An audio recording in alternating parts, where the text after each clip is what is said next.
Hello and welcome to another document deep dive, this time about a field trip taken by a German training unit in the summer of 1944. And it will be in this area that you can see here in Google Earth, which is the town of Krzeszów. I think that's how it's pronounced. Now, one thing first here, I will not pronounce it like that the rest of the video because I will just spit on my monitor. I will just say Krzeszów because that's easier for me to pronounce, but I will mean this. So what am I actually talking about? Let's look at some documents first before we go into the more spectacular stuff. This here is an overview of the strength of one of the battalions of Feldausbildungsregiment Nordukraine on different days. So the 1st of July here, 11th of July here. These are just short overviews, so you can see how many people were in the staff, officers, clerks, NCOs and men, and horses as well. Now, what kind of unit is this? So a Feldausbildungsregiment or field training regiment is, well, what it sounds like. So before people were sent into combat on the Eastern Front and into combat units, they were often in these regiments and sometimes whole divisions that were just there for training. And after the training was done, after a couple of months, they were sent out as so-called marching battalions into the frontline units, and were replaced in the training units by a new crop of recruits. So these recruits would already have basic training, and here they would be prepared in this field training unit for more specialized combat. So it's like a more realistic training in many ways compared to the normal training. So these were normal infantry units basically, but they were behind the lines. Sometimes they were used for policing actions as well, but normally they were just, training, and then they got sent out as marching battalions. Now, you can see the equipment here. So as you can see, the normal troops had 51 LMG 42s, 12 SMG 42s, 12 8cm mortars, and 4 12cm heavy mortars, which were a copy of the Russian one. So this was their standard equipment. Now, as you can imagine, a unit like this would have fairly good human material, as they would say back then, actually, and we can actually take a little look at that as well.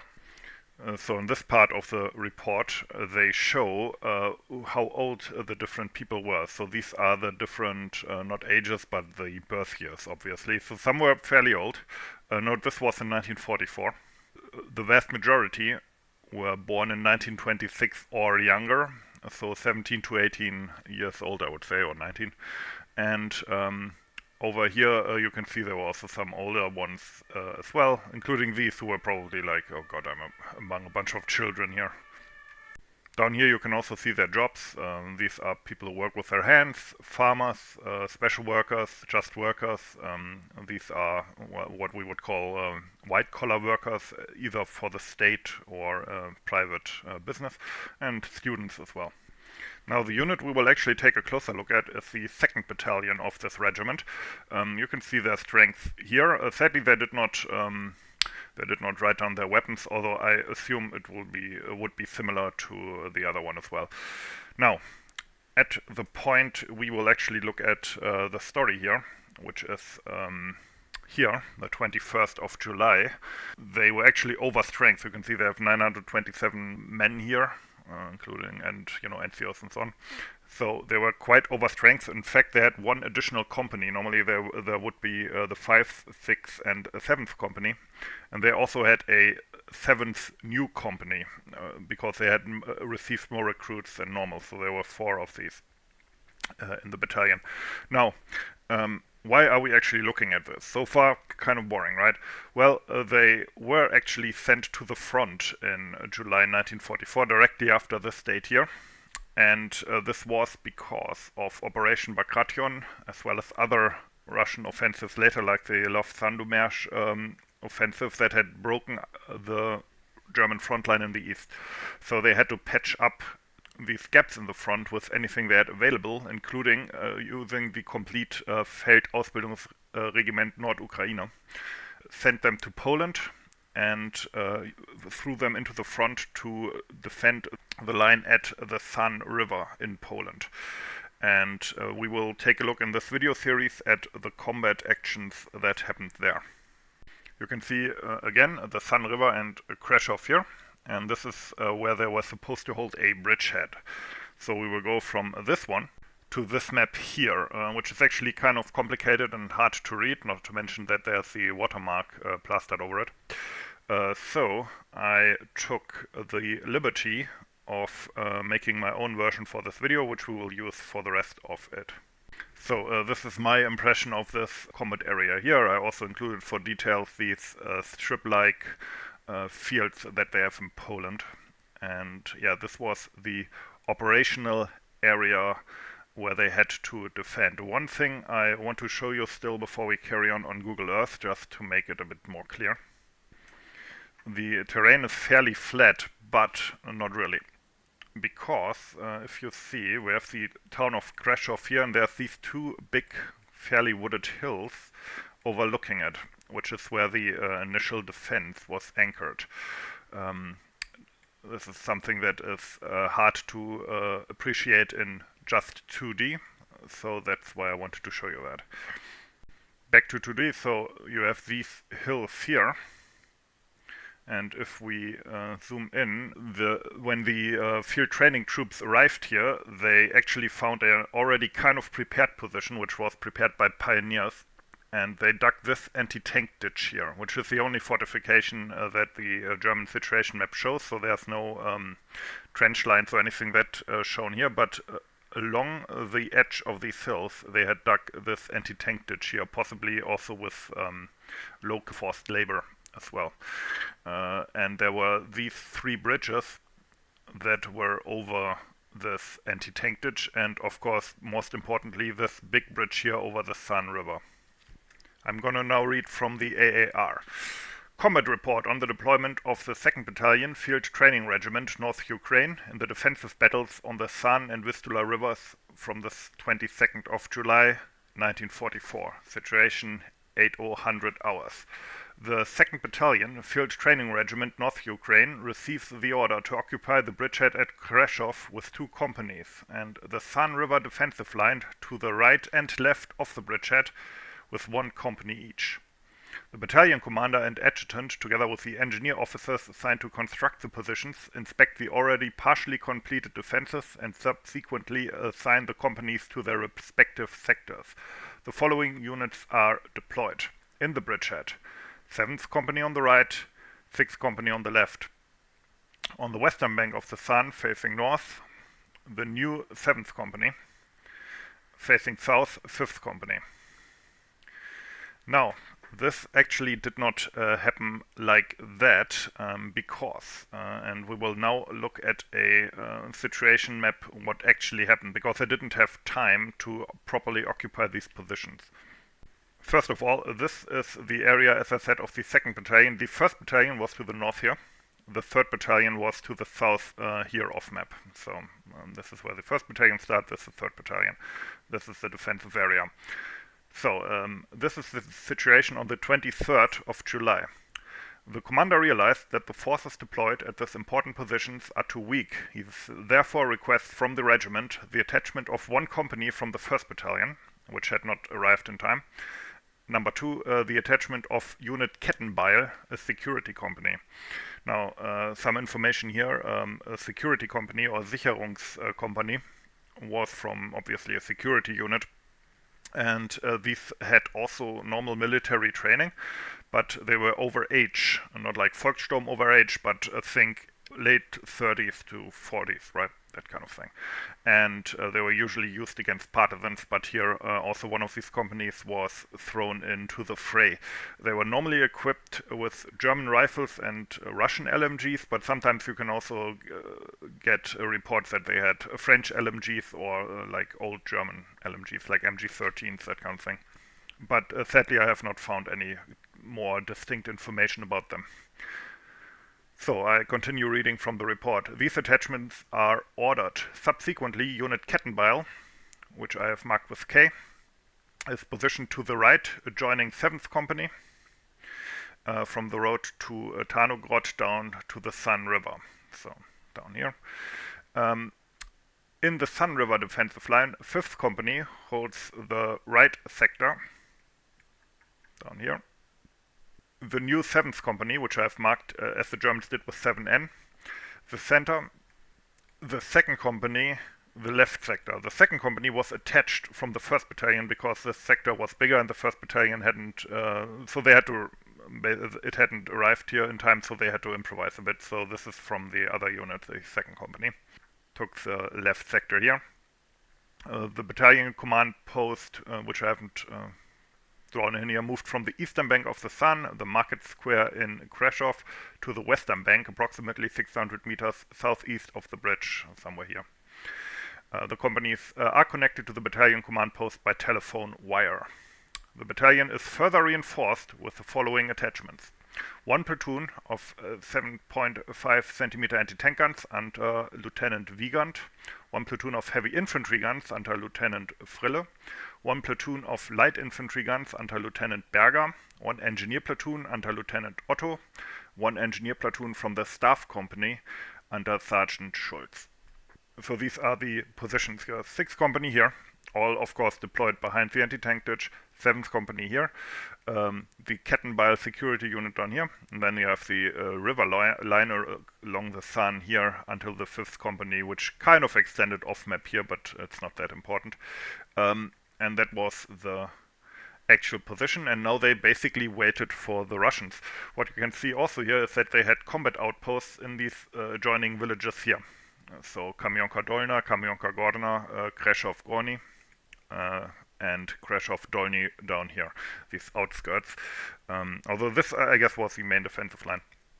But they had these combat outposts. Picture them as like one squad with a light machine gun just waiting there for the Russians. As you can see, these are the approach routes that they would have expected the Russians to come from.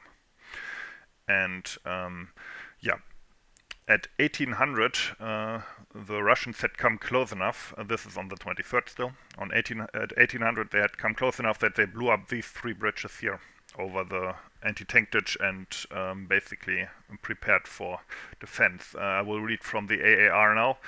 2000 hours, engagement between Russian and own forward outposts in Kreshov Gorny, over here. Counted enemy dead 3, prisoners 1, own losses none. According to the prisoner statement, a reinforced Russian regiment is advancing towards Kreshov Gorny.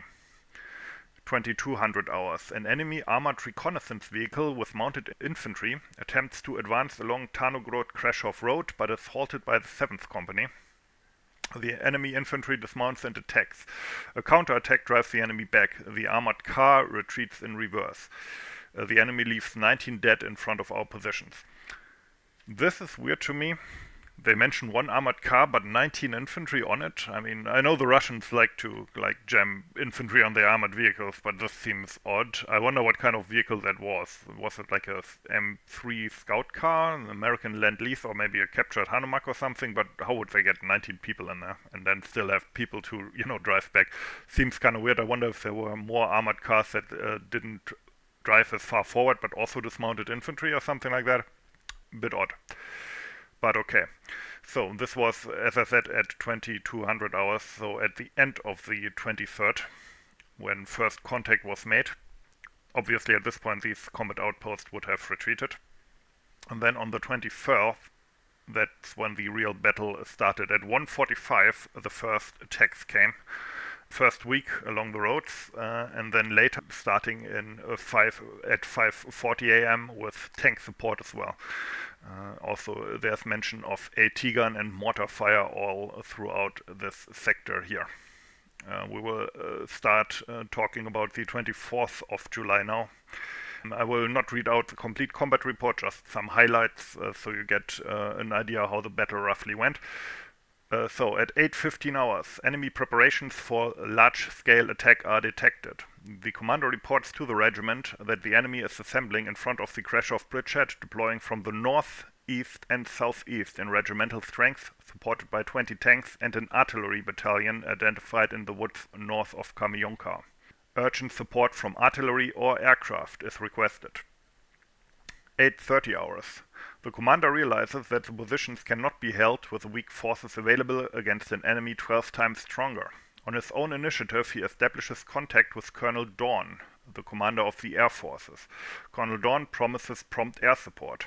So basically the Russians attacked from all sides. And some highlights here at 8:40, one tank is actually destroyed in the 7th Company sector here by a PaK 40. From what I can tell, each of these had one PaK 40 in support here, because they had only one platoon attached. This was actually the only tank they directly knocked out on this day. And it is noteworthy that despite the heavy tank support, the Germans managed to only knock out this one tank here, and only by anti-tank guns. So there's no real mention of Panzerfaust kills or anything here.